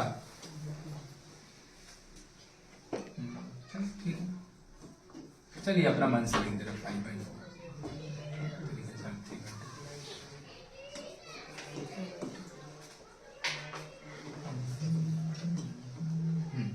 ठीक है, ले मेरा भाई। इसका मतलब होता है 1.5, इसका मतलब होता है 1.3। मेरे को ना लिख के दे दिया म्यू WA इज 4/3। अब बोला भैया जब ये तुम देखे हो तो इसको देख के सुन के तुम्हारा दिमाग में क्या घंटी बजता है? इसी को अंग्रेजी में बोलते हैं what do you mean by this statement. What do you mean by this statement? Mu WA is 4/3। इसका क्या मतलब है? हम बोल रहे हैं मेरा भाई नाम रघुवीर, मेरा पास जो भी पैसा है, और नीचे में कोई एक आदमी है अमित, उसका पास जो भी पैसा है, हम लोग दोनों का रेशियो 5 है। बोल तो भाई सुन के क्या समझ में आता है? आपका और उसका पैसा कांस्टेंट है। कांस्टेंट है? हाँ कांस्टेंट नहीं होगा, गलत बात है। कांस्टेंट कैसे होगा? मेरा पास 500, उसका पास 100 रुपया है, 5 आएगा। मेरा पास 50 है, उसका पास 10 है। मेरा पास 5000 है, उसका पास 1000 है। कांस्टेंट कहां से? पैसा कांस्टेंट नहीं है, पैसा का रेशियो बन। बोल तो भाई इसका क्या मतलब है? पुरुषोत्तम भाई तू बोल। दोनों का रेशियो कांस्टेंट है। दोनों का रेशियो कांस्टेंट है। और दूसरा हम थोड़ा बेहतर स्टेटमेंट है। हाँ वो तो वैल्यू हो गया, वैल्यू नहीं, वैल्यू का होगा तो 500 और 100 भी हो जाएगा। मेरा पास उसका 5 टाइम्स पैसा है, मेरा पास उसका 5 टाइम्स पैसा है। नहीं समझ में आया? That is the statement I want. अरे भाई तू बोल रहा है मेरा पास 5 है, उसका पास 1 है। क्यों? मेरा पास 500 है, उसका पास 100 है। मेरा पास 50 है, उसके पास 10 है। वैल्यू नहीं कांस्टेंट है, कभी रेशियो कांस्टेंट है। और इसी को हिंदी में सीधा सीधी बोलते हैं कि ऊपर में जो आदमी लिखा हुआ है वो आदमी नीचे वाला का रिस्पेक्ट में 5 टाइम्स ज्यादा मैग्नीट्यूड बियर करता है। तो ये वाला चीज अगर ऐसा होगा तो क्या हम बोल नहीं सकते हैं ऊपर में जो आदमी लिखा है डेंसिटी के रिस्पेक्ट में कौन लिखा? वाटर। नीचे में जो आदमी लिखा है डेंसिटी के रिस्पेक्ट में कौन लिखा है? तो ये वाला चीज पता क्या इंडिकेट कर रहा है? The density of water is 1.33 times. The density of water is 1.33 times more than density of air. नहीं समझ में आया? सेकेंड स्टेटमेंट का मीनिंग कि the density of no velocity of light in air, velocity of light in is 1.33 times more. Velocity है ना, अबे density में जो आदमी ज्यादा था वो उधर पे कम है, और जो यहाँ पे कम था वो ज्यादा है। तो अभी भी तो ऊपर में एयर ही है ना। तो velocity of light, velocity of air में भी घोचू, हवा नहीं बह रहा है, हवा में लाइट बह रहा है। Density of light in air is 1.33 times more than velocity of light इन। जैसे देखिए म्यू GA इज 1.5, इससे एकदम क्लियर समझ में आ रहा है, ऐसा कभी तभी हो सकता है जब ऊपर वाला आदमी ज्यादा हो, नीचे वाला आदमी, और ऊपर वाला आदमी कितना ज्यादा होगा, 1.5 टाइम्स। 1. जैसे यहाँ तुम 5 टाइम्स बोला ना, वहां पे तो ई वाला देख के तुम क्या बोल सकता है कि भैया रघुवीर has 5 times more money than Amit. तो वहां पे वही चीज बोलना। जब तू डेंसिटी का बात कर रहा है तो ऊपर में ग्लास बैठा हुआ है ना। अरे डेंसिटी का समय ऊपर में कौन बैठा हुआ है, क्योंकि डेंसिटी में ऊपर वाला ऊपर, नीचे वाला नीचे, वेलोसिटी में उल्टा खाता है वो। तो पता है इसका क्या मतलब है, density of glass is 1.5 times more than air. सही है। ये वाला चीज पता है, वेलोसिटी के रिस्पेक्ट में उल्टा बात होगा। Velocity of light in is 1.5 times more than velocity of light in water का बात हो रही है, इन ग्लास। बुलाया तो ये वाला स्टेटमेंट पूछता है क्वेश्चन में। बोल पूरा अच्छा समझ में आया कि पूरा ऊपर से चल गया। उसके बाद जो जो हमको लगेगा हम सारा कुछ बता दे रहे हैं। हम बोल रहे हैं हमको म्यू डब्ल्यू दिया हुआ है भाई, कुछ यहाँ पे नहीं लिखा है भैया, एयर लिखा है। म्यू जी दिया है भाई, कुछ यहाँ नहीं लिखा है, एयर होगा। अब म्यू ए दिया है भाई, कुछ नहीं लिखा है तो भी एयर होगा। हम बिना बोले बोल सकते, पता है इसका वैल्यू 1 हुआ, इसका वैल्यू म्यू ए का मतलब एयर में जा रहे हैं, और नीचे कुछ नहीं लिखा मतलब एयर से एयर में जा रहे हैं। अब एयर से एयर में जाएगा तो वेलोसिटी चेंज होगा, तो ऊपर भी एयर का वेलोसिटी लिया, लाइट का वेलोसिटी एयर में लिखाएगा और नीचे भी, तो इसका तो गारंटी 1 होगा ही होगा। समझ में आया कि नहीं आया। ये वाला जब लिख रहा है वेलोसिटी के रिस्पेक्ट में एयर ऊपर लिखाएगा, देख वेलोसिटी उल्टा लिखाता है, एयर ऊपर लिखाएगा नीचे, तो भैया वेलोसिटी एयर में तो ज्यादा होता है इसमें, तो इसका जो भी वैल्यू होगा वो रिजल्ट 1 से बड़ा ही मिलेगा। ठीक है। अब ये वाला में जब लिख रहे हैं तो वी ए ऊपर होगा, वी जी हम क्या बोले, रिफ्रैक्टिव इंडेक्स का दूसरा नाम ऑप्टिकल डेंसिटी। जो मीडियम का डेंसिटी ज्यादा होगा, जो मीडियम गाढ़ा होगा उसका डेंसिटी भी ज्यादा होगा, उसका डेंसिटी भी। तो हम बोल रहे हैं, बोल तो भैया लॉजिकली, हेलो ऐसे कैसे ठीक আছে আচ্ছা স্যার ওখানে দাঁড়ান আমি আসছি। এই গাড়ির নাম্বার কি আছে একবার আমাকে লিখে পাঠিয়ে দিন হোয়াটসঅ্যাপে, আমি আসছি। ওখানে দাঁড়ান 2 মিনিটে এসে যাব আমি। 2398 ठीक। तो देख, अगर हम बोले, तुम खुद से सोच के देख, ये दोनों में से कौन सा किसके लिए होना चाहिए बोल तो। हाँ हम बोल रहे हैं कि अरे रौनक जा जल्दी, गुड़ गाड़ी का नंबर तेरे को व्हाट्सएप में लिख के भेज दिए, अब फोन नंबर भी भेज दिया है, वीआईपी बाजार में सिग्नल के पास खड़ा है, ठीक है, वहां जाके उसको फोन कर लेगा, जल्दी से चल जा। हम बोल रहे हैं कि ये किसी एक का ऑप्टिकल डेंसिटी रिफ्रैक्टिव इंडेक्स का वैल्यू, ये किसी एक का है। अच्छा, हम तुमको बताए नहीं कौन किसका है, तो तुमको लॉजिकली क्या लगता है कौन किसके लिए अलॉट होना चाहिए। 1/4/3। ये दोनों में ज्यादा बड़ा कौन है, अरे गधा कहीं का पगला है का, ये 1.5 है ना, ये 1.33 है। तो जो मीडियम जितना ज्यादा गाढ़ा होता है उसका ऑप्टिकल डेंसिटी आया समझ में। ये बात हम तेरे को क्यों याद करवा रहे पता है, कि मान ले कि ते लिखने दिखने में भूल भाल कर दिया, तो तेरे को कम से कम इतना ये पता होना चाहिए कि ऑप्टिकल डेंसिटी हम 2 ठो जानते हैं। एक जानते हैं हम वाटर का एयर के रिस्पेक्ट में, और दूसरा हम जानते हैं ग्लास का। ये हमको याद है 4/3 3/2। कौन किसका है ये खुद से डिसाइड कर लेंगे, कौन किसका है ये हम खुद से डिसाइड कर लेंगे। क्यों भाई, क्योंकि ऑप्टिकल डेंसिटी जो भी होगा, ऑप्टिकल डेंसिटी जो भी होगा वो ज्यादा गाढ़ा मीडियम का ज्यादा होगा, और जो मीडियम थोड़ा पतला होगा उसका ऑप्टिकल डेंसिटी रिफ्रैक्टिव इंडेक्स का वैल्यू। तो ये मीडियम, इसके रिस्पेक्ट में ग्लास ज्यादा गाढ़ा है तो इसका ये वैल्यू बड़ा होगा, और इसके रिस्पेक्ट में ये, तो हमको 2 ही जन का ऑप्टिकल डेंसिटी याद रखना है, ग्लास के लिए एक वाटर के लिए। तो ये दोनों को हम क्या बोल सकते हैं, बोल भाई बोल, optical density of sorry refractive index with respect to air, या तो एयर हटा दो, रिफ्रैक्टिव इंडेक्स। अब तू दिमाग लगा के देख मेरा भाई, अभी हम 3 तो वेलोसिटी लिखे थे, तो खुद बोल मेरा भाई, इसका मतलब हम पानी में जा रहे हैं ग्लास से, तो वेलोसिटी के रिस्पेक्ट में आपको ग्लास का वेलोसिटी, लाइट का वेलोसिटी ग्लास में ऊपर लिखना पड़ेगा। अब पता है लाइट का वेलोसिटी ग्लास में सबसे कम था,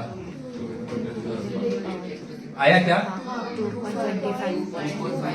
ये 3 तो याद रखना, ये 3 याद रखेगा ना अभी, तो जो तू न्यूमेरिकल बना रहा होगा ना, वो न्यूमेरिकल बस काम करने के लिए, देखने के लिए बना रहा होगा, आंसर तुमको बनाने से आगे से पता होगा। कितना आया? 8/, सही है। तो ये निकालने के लिए एक रास्ता इधर, दूसरा अगर मेरे को ये चीज निकालने दिया है और मेरे को ये दोनों दे दिया है, ये दोनों दे दिया है, और ये दोनों देकर हमसे ये मांग रहा है, तो भी हम इसको निकाल सकते हैं।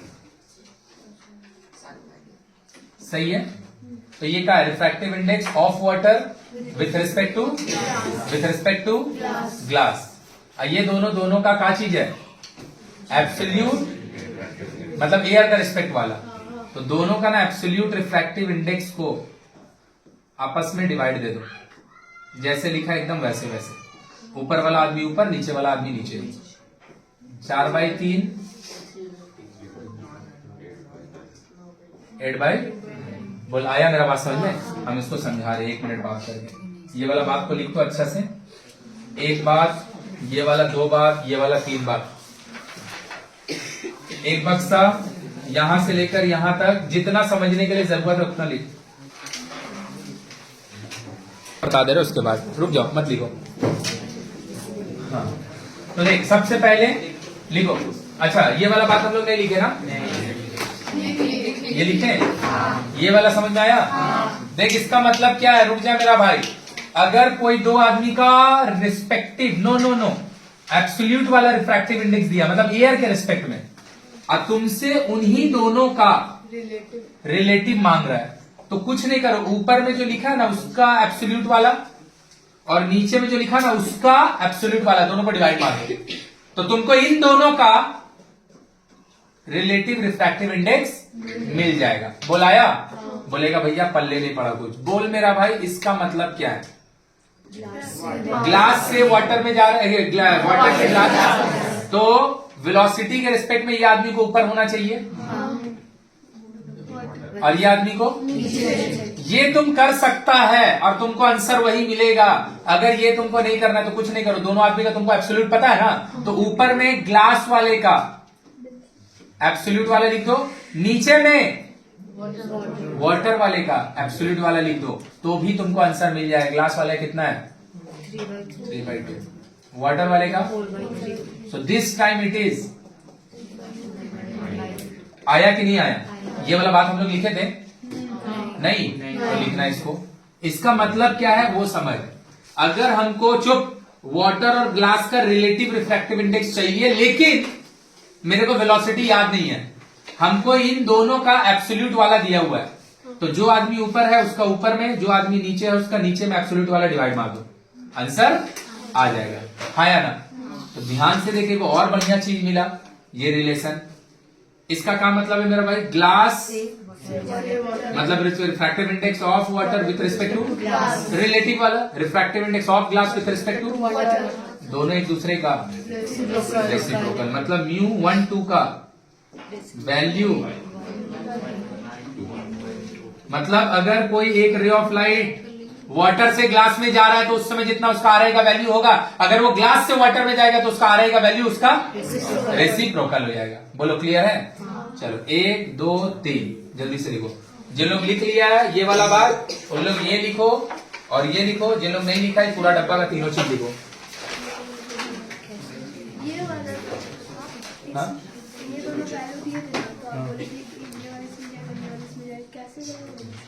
क्या कैसी जाएगा? मतलब तू कुछ मत कर, तू ही तीनों लिखा गया, बाकी छोड़, हम न्यूमेरिकल करा रहे।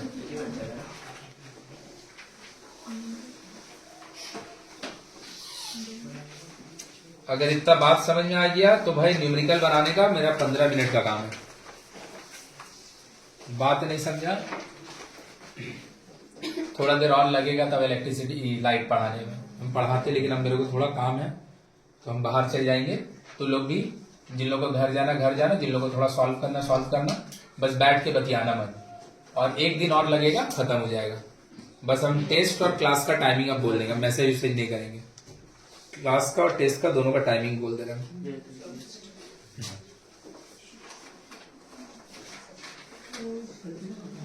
जब भी देख इधर, ये दोनों मिलके रिलेटिव देगा कि एब्सोल्यूट देगा? जब भी रिलेटिव चाहिए, ग्लास वाटर का, ग्लास आइस का, आइस पानी का, कुछ भी, तो दोनों का ना एब्सोल्यूट वाला को ऊपर नीचे डिवाइड मार देगा, इसको ऊपर वाले में और नीचे वाले को नीचे से। तो जैसे ही दोनों का एब्सोल्यूट डिवाइड मारेगा, तुमको उन दोनों का काम मिल जाएगा, पता है, रिलेटिव। और किसी भी एक मीडियम से दूसरा मीडियम में अगर हम रे ऑफ लाइट को लेके जा रहे हैं, जितना भी आर का वैल्यू होगा, अगर मीडियम को स्विच कर दे, मतलब दोनों मीडियम तो सेम है लेकिन जहां से जहां जा रहा था उसको अगर हम स्विच कर देंगे तो आर का वैल्यू दोनों एक दूसरे का हटा दे।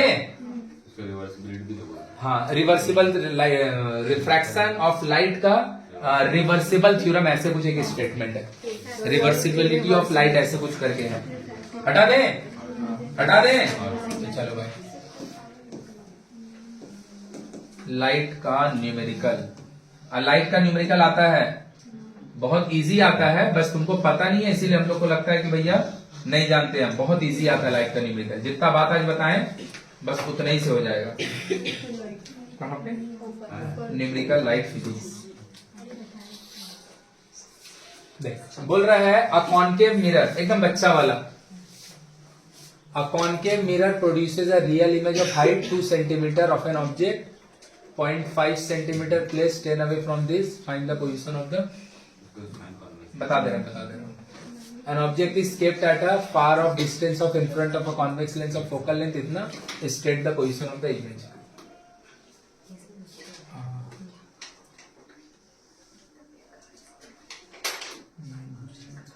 An object is held parallel to the infrared. हम कौन सा न्यूमेरिकल खोज रहे, समझा? जो अभी सिखाए हैं, हाँ, जो अभी सिखाए वो वाला हम खोज रहे हैं। थोड़ा सा हम बोले 1 घंटा और पढ़ाने का बाकी है और आज हम खत्म कर देते, लेकिन अब हो नहीं पाएगा। If the velocity of the light through a medium is 2 into 10 का पावर 8, कोई एक मीडियम है, मीडियम का नाम नहीं दे रहा है, मतलब ग्लास बोल रहा है, बोले नहीं ग्लास है। Then what is its refractive? बहुत बढ़िया, what is its? तो बोलेगा विथ रिस्पेक्ट टू, तो दिया नहीं है, जब भी विथ रिस्पेक्ट टू नहीं देगा हमेशा। तो अब हम भैया हम जानते हैं ये वाला वेलोसिटी ग्लास के लिए दिया, लेकिन ग्लास को लोग ग्लास पुकारने का, वो लोग मीडियम पुकार रहे हैं, तो हम यहाँ मीडियम लिख दिए और यहाँ पे हम, और ये जब होता है आया, ये वाला तुमको याद होना चाहिए, और ये तुमको याद है, सॉरी दिया हुआ आया। मेरा भाई तो विश्वास नहीं है, 3 नंबर का न्यूमेरिकल है ये 3 नंबर का न्यूमेरिकल है। बस तो ये लिखने के लिए करेंगे 3 नंबर मिलेगा, समझाना पड़ेगा, तुमको बताना पड़ेगा कि velocity of the light in air that we know इतना होता है, relation between refractive index and velocity of the light ये ऐसा होता है। वीएम इसमें मीडियम का वेलोसिटी है जो गिवन है, मतलब यही वाला चीज को ना जो लिख लिख के बनाया है, बस उसको समझा देगा, एक पन्ना भर जाएगा। ये काम तेरा है। अब ये 1 मार्क्स में भी आ सकता है, 2 में भी आ सकता है। और यहाँ पे जो भी लाइट का न्यूमेरिकल है ना, मेरे को इतना 100% याद है, ये हमेशा PYQs है, कोई ना कोई इससे बना हुआ है, क्योंकि पिछला साल का ही पीपीटी बना हुआ। पिछला साल भी लाइट का जब न्यूमेरिकल नहीं बन रहा था, बहुत लोग सेंड किया था न्यूमेरिकल, उसी से ये पीपीटी बना हुआ है।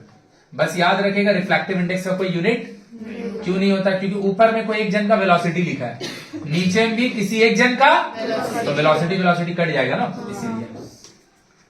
बोल रहा है क्या? देखिए भी बहुत अच्छा क्वेश्चन है ये वाला। Sine I by sine R से बनेगा। Calculate the velocity of the light. हाँ लो, क्या बोल रहा है भैया?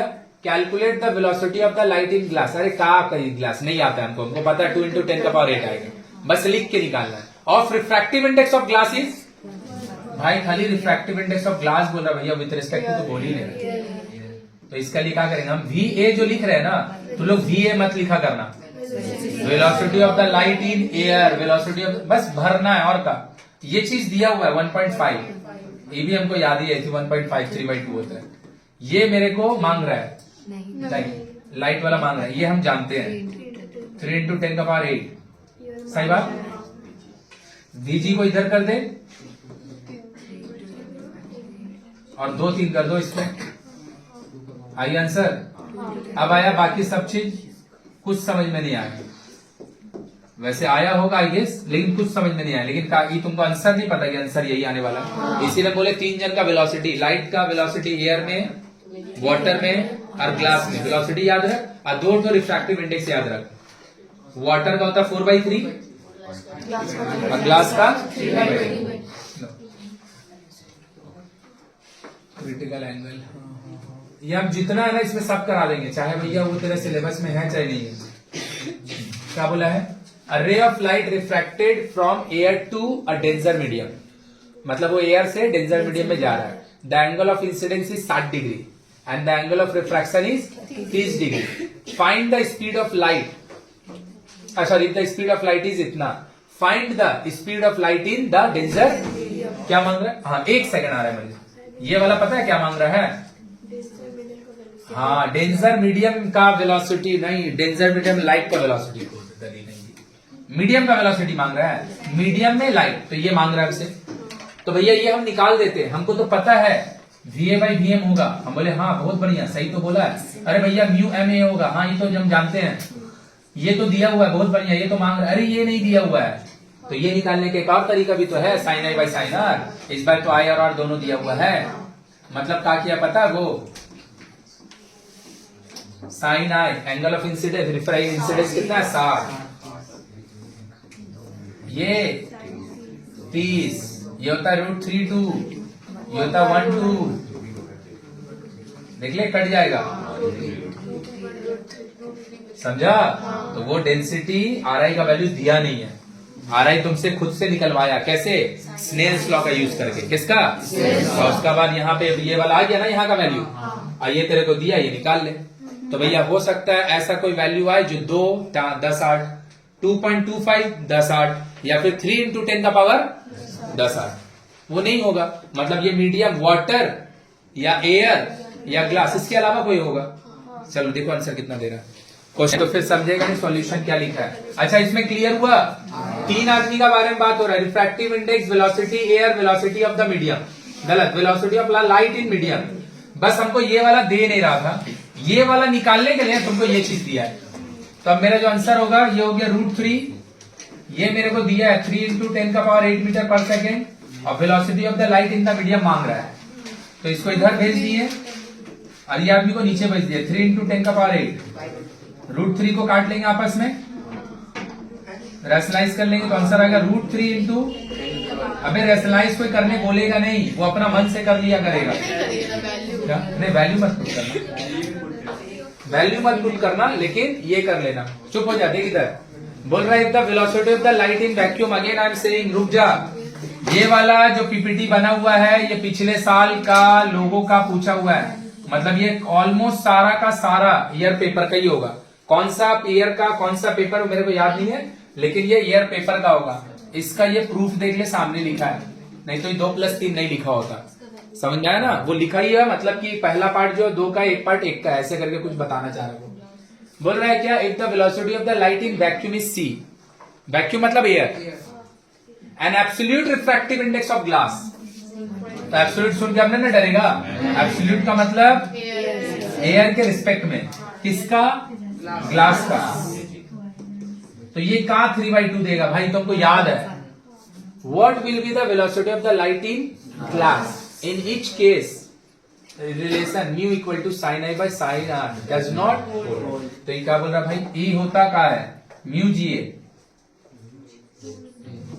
म्यू VA/VG, सही है। ये वाला हम लोग रोज जानते हैं, इसीलिए इसको याद रखना जरूरी है। देख रहा है ये न्यूमेरिकल में एक बार भी नहीं दे रहा है, VG मेरे से मांग रहा है। ये होता है कितना? 3/2। निकालने का आगे आंसर नहीं पता हमको, 2 इंटू 10 का पावर 8 आएगा। तो देख यहाँ पे कितना इजी न्यूमेरिकल देता है जिसमें तुमको हमेशा आंसर पता होगा। 2 इंटू 10 का पावर 8।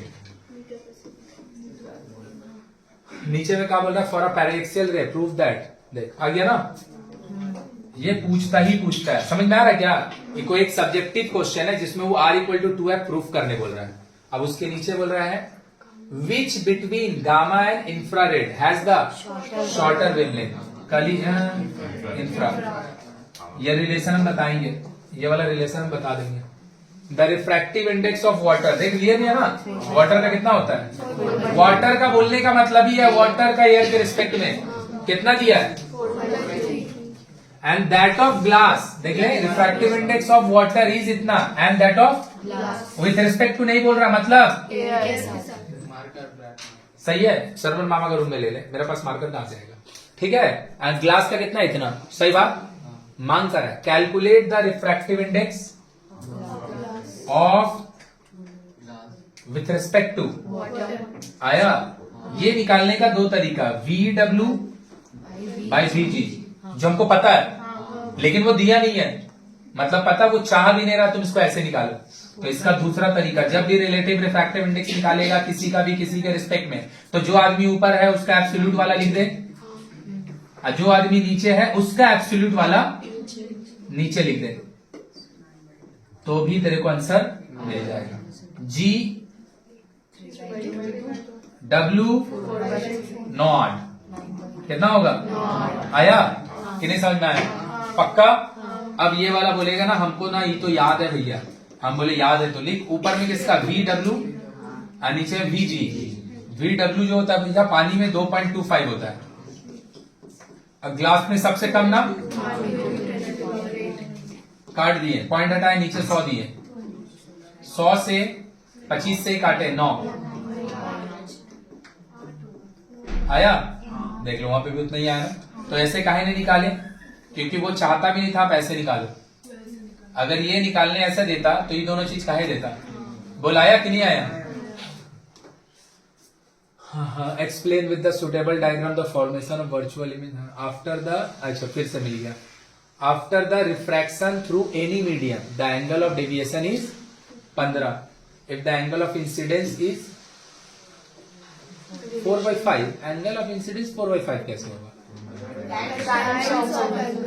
क्या चीज 4 टाइम्स, अच्छा अच्छा अच्छा, if the angle of incidence is 4/5 times the angle of, then find the refractive index, बढ़िया है तो भाई, if the angle of deviation, delta का वैल्यू कितना दे रहा, 15 हो जाएगा। चलो देखो डेल्टा मतलब डेविएशन, और हम बोल रहे हैं कि देख एंगल ऑफ इंसिडेंस जो है 4/5 times the angle of refraction है, तो इफ आई से angle of refraction, very good, angle of, इसको अगर हम R बोल दें तो पता है भैया कि एंगल ऑफ इंसिडेंस को बताने के लिए आप I का यूज नहीं करोगे। ये दोनों आदमी में कौन ज्यादा, ही ज्यादा है ना, अरे कोई भी चीज को 4/5 से मल्टीप्लाई करोगे, बड़ा होगा कि छोटा हो जाएगा, छोटा हो जाएगा ना, क्योंकि इसका वैल्यू 1 से कम है, तो ये दोनों में कौन बड़ा है, R। और हम जानते हैं ना हमेशा एंगल ऑफ जो डेविएशन होता है वो दो तरीके से निकालते हैं, एंगल ऑफ डेविएशन वो दो तरीके से निकालते हैं। एक, जब सारा काम प्रिज्म में चल रहा होता है तो उस समय D का formula I1 plus I2 minus A, angle of prism, angle of incidence, angle of emergence, angle of prism. लेकिन जब रेगुलर रिफ्रैक्शन का खाली होता है, यहां से वहां गया, वहां से यहां आया, यहां वहां खेल रहा है, उस समय इसका फॉर्मूला होता है जो दोनों में ज्यादा है उससे कम वाले को, सीधा बात, जो दोनों में ज्यादा है उससे कम वाले को, ये कितना होगा, R5R माइनस R/5, और R/5 इज द डेविएशन, और लोग डेविएशन दे रहा है 15, डेविएशन दे रहा है, डेविएशन दे रहा है, डेविएशन दे रहा है 15, तो हम बोलते हैं डेविएशन इक्वल टू 15, और डेविएशन हम निकालें, R का जो वैल्यू होगा 70, तो R हो गया 75, तो जो एंगल ऑफ इंसिडेंस होगा क्या होगा, 4R/4 इंटू बाई 60, कितना हो गया, बोल आया कि पूरा बाउंसर किया, देख ले एंगल ऑफ रिफ्रैक्शन जो है वो एंगल ऑफ इंसिडेंस का 4/5 टाइम्स है, तो रिफ्रैक्शन को लेट किए R, इंसिडेंस को लेट किए, दोनों में जो ज्यादा है ज्यादा से कम को माइनस करेगा, इसी को हम लोग क्या बोलते हैं, डिफ्लेक्शन। कल भी तो हम लोग इसमें लाइव में किए थे कि 60 डिग्री है, इंसिडेंस 45 डिग्री है, रिफ्रैक्शन है, तो डिफ्लेक्शन कितना होगा? अगर यही चीज बोला होता इंसिडेंस 45 है, रिफ्रैक्शन 60 है, तो भी 15 ही होता है। ज्यादा से कम माइनस कर दो, आ गया। अब मेरे को म्यू निकालने बोल रहा है। म्यू निकालने का क्या भैया? रिफ्रैक्शन वाला और ये, तो साइन आई ऊपर होता है, sine R, sine I 60, sine R. मेरे को लग रहा है कि ऐसा यहाँ पे वैल्यू आना चाहिए ना जिसका रिजल्ट होता है, क्योंकि इसका तो रिजल्ट है, थोड़ा सा हो सकता है आंसर में कुछ ये होगा। तो देख साइन 75 आई डोंट नो, हम अपना मन से उसको जो भी बोल दें, जो डिवाइड देके आएगा वही मेरा म्यू का। तो हमको लग रहा है यहाँ पे या तो कुछ गलती हुआ होगा या तो कुछ गलती नहीं हुआ होगा। साइन 75 का क्वेश्चन में आंसर दिया होगा, साइन 75 का क्वेश्चन में, क्योंकि 60 तेरे को ना पता है, 75 किसको पता है? समझा? कैलकुलेटर अलाउड है नहीं, यही तुम 12 में होता तो कैलकुलेटर अलाउड होता, कैलकुलेटर में डाल के निकाल लेता। तो यहाँ पक्का ये दिया होगा, या तो यहाँ पे ऐसा एंगल आता, या तो यहाँ पे ऐसा एंगल आता जिसके वजह से 75 का जरूरत नहीं पड़ता। कुछ तो होगा यहाँ पे, चाहे जो भी हो। क्या पूरा यहाँ से कहानी समझ में आया? क्या बोले? Angle of refraction R, angle of incidence, तो रिफ्रैक्शन और इंसिडेंस पता है, डेविएशन होगा ज्यादा से कम माइनस R/5। अब वो दे रहा है आपको कितना? 15। कितना दे रहा है? तो उसको भैया माइनस किए, 75 आया, आई को आई में पुट कर दिए, 4R/60 आया। और रिफ्रैक्टिव इंडेक्स क्या होता है? साइन आई। तो साइन आई तो पता है, आर पता नहीं है, इसीलिए लिख नहीं रहे।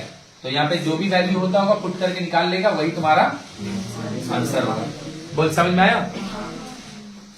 क्योंकि हम निकाल देंगे, मेरे को पता है कितना होगा आंसर साइन 75 का, तुम नहीं निकाल पाएगा। 45 1/√2 cos 1/2 sine 1/√2 45 cos 30 sine 45 cos 30 cos 45 sine 30। Answer होगा 2√2, may be if I am not wrong, नहीं गलती कर रहे हैं। साइन 45 1/√2 cos 30, ये 2√2, दोनों कट गया, √3 ऊपर में 1, 2√2 ऊपर मल्टीप्लाई कर दे रहे √2 से, √6 प्लस √2/4, ये होगा आंसर। साइन 75 का वैल्यू है √6 प्लस √2/4 था ना। ये तुमको अभी नहीं पता है तो तुमको जानने का जरूरत भी नहीं, ज्यादा मत घबराओ। ये क्वेश्चन अगर होगा तो एग्जाम में देगा, 2 ऊपर चल जाएगा, 2√3/, हम इसको रेशनलाइज नहीं कर रहे हैं, इसको अभी हम बुलाया तो बोलेगा भैया ये वाला तो हम रिफ्रैक्टिव इंडेक्स नहीं जानते। अबे रिफ्रैक्टिव इंडेक्स में 2 ही चीज का जानता है, पानी का 4/3, ग्लास का, तो किसी और मीडियम का होता होगा, है ना? खाली 2 ही मीडियम थोड़ी है यहाँ पे, हटा रहे हैं। लो फिर से देख ले, refractive index of glass and water, सही दिया? Glass 3/2 and water which is 1.33, सही है? तो बोल रहा if the speed of light in glass is इतना, what is the speed of light? If the speed of light is glass is इतना, what is the speed of light in water? तो सबसे पहले हम ग्लास का water के respect में relative वाला निकाल लेंगे, है ना? ग्लास के रिस्पेक्ट में देख, सब बात भाड़ में जाए, किसका लाइट वेलोसिटी मांगा है? लाइट का। किस में मांगा है? आंसर ये आने वाला है। अब मेरे को बना के खाली दिखाना है, तो हम क्या कर रहे हैं, इसका दोनों का यूज करके दोनों का पता है कौन सा निकाल ले रहे हैं? कौन सा वाला? रिलेटिव वाला। कौन सा वाला? रिलेटिव वाला। एक बात हाँ या ना? एक बात सही बात। तो इसका क्या हो जाएगा वैल्यू? ग्लास वाला ऊपर, वाटर वाला 9/, ये किस चीज का वैल्यू है? GW का। किसका? GW का जो वैल्यू होता है वेलोसिटी के रिस्पेक्ट में, GW का जो वैल्यू होता है वेलोसिटी के रिस्पेक्ट में, velocity of light in water. बाप रे बाप, सही है। और ये कितना निकाले हम? 9/, W वाला मांग रहा है ना, तो दे रहा होगा कौन सा? इसको काटेगा इससे 4 बार में, IS से डिवाइड होगा तो 2.25 आएगा। समझ में आया? आया कि पूरा ऊपर से किया? तो बोलेगा मेरा भाई ये काम तो आप इससे भी करवा लेते हैं। हम बोले हाँ। किसका मांगा है? वाटर का। तो ये वाला का वैल्यू क्या होता है? VA by DW। सही बात। ये दिया हुआ है, पुट कर देते। ये हम जानते हैं 3 × 10⁻, तो ये आ जाता ना। लेकिन वो खुद भी ऐसा नहीं चाह रहा था तुम ऐसे करो, नहीं तो वो अगर करवाना होता तो इसको देता क्यों?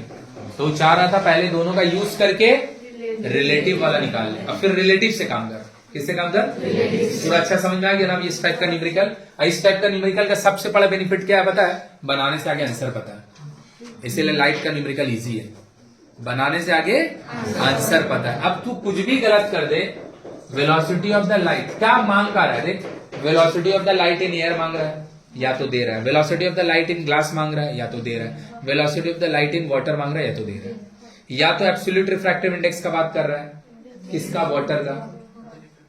सही बात। या तो ग्लास का, या तो ग्लास और वाटर का रिलेटिव का बात कर रहा है, या तो वाटर और ग्लास का रिलेटिव का बात कर रहा है। ये वाला रिलेटिव है कि एब्सोल्यूट है ना? हर चीज का आंसर तुमको पहले पता है, तो खाली करना ही क्या है? खाली पुट करके डेटा निकालना है।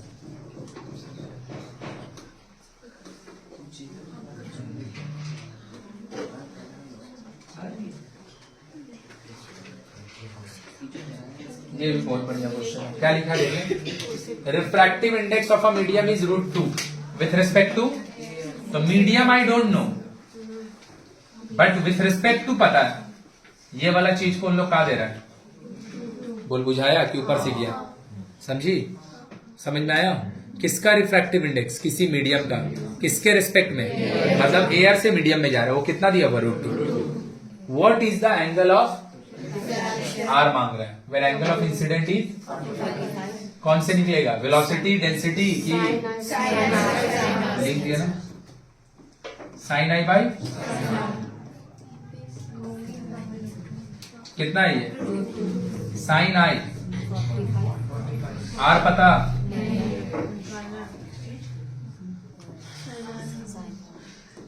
वन बाई, और ये आदमी फिर नीचे आएगा। समझा कैसे हुआ? साइन आर को यहां भेज दिए और इसका वैल्यू 1/√2 होता है, √2 को नीचे भेज दिए।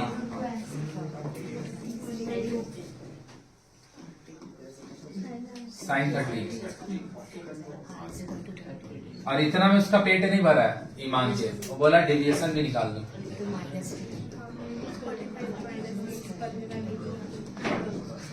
बोल आया कि अभी भी नहीं क्लियर हुआ? अब कर लेगा ना लाइट का न्यूमेरिकल।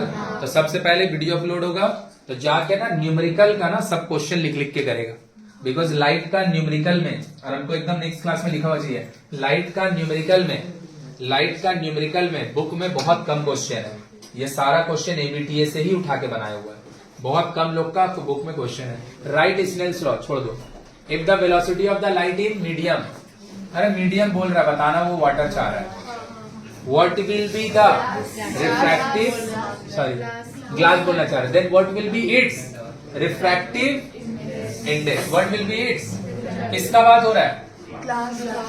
आंसर कैसे निकालेंगे? हमसे ये चीज मांग रहा है, तो ये क्या होगा? VA बाई VG, ये पता है और ये दे दे रहा है। लो फिर से, if the velocity of the light in a medium is this, what will be the refractive index of the medium? किसका बात हो रहा है? ग्लास का। आंसर होगा 3/2। ये सेम क्वेश्चन अभी हम लोग बनाए ना। अच्छा,